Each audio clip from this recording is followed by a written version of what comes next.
আজকে খুব সুন্দর একটা হাদিস পাইলাম, মানে হাদিসটা ভাবলাম আপনাদের সাথে শেয়ার করি।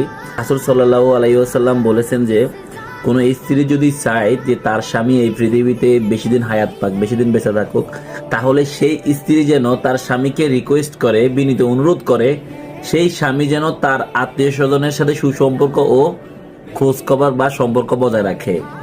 তাহলে ওই স্বামী এই পৃথিবীতে অনেকদিন হায়াত পাবে। কিন্তু বর্তমানে এমন এক যুগ চলতেছে যে যুগে স্ত্রী কখনোই চায় না তার স্বামী তার আত্মীয় স্বজনের সাথে যোগাযোগ করুক বা সম্পর্ক রাখুক বা আত্মীয় স্বজনকে ভালোবেসে কিছু উপহার দেখ বা এক কথায় পাশে থাকুক।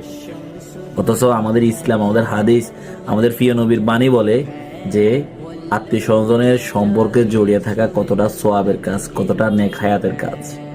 তো প্রত্যেকটা স্ত্রীকে বলবো, প্রত্যেকটা মেয়েকে বলবো, আপনার স্বামীর যদি নেক হায়াত চান, সুস্থতা চান, তাহলে অবশ্যই আপনার স্বামীকে রিকোয়েস্ট করবেন সে যেন তার আত্মীয় স্বজনের খোঁজ খবর রাখে, আত্মীয় স্বজনের সাথে কথা বলে, সম্পর্ক যেন বজায় রাখে। সবাই ভিডিওটা বেশি শেয়ার করে দিবেন। আর কারা কারা এই প্রথমে হাদিসটা পাই শুনছেন কমেন্ট করবেন।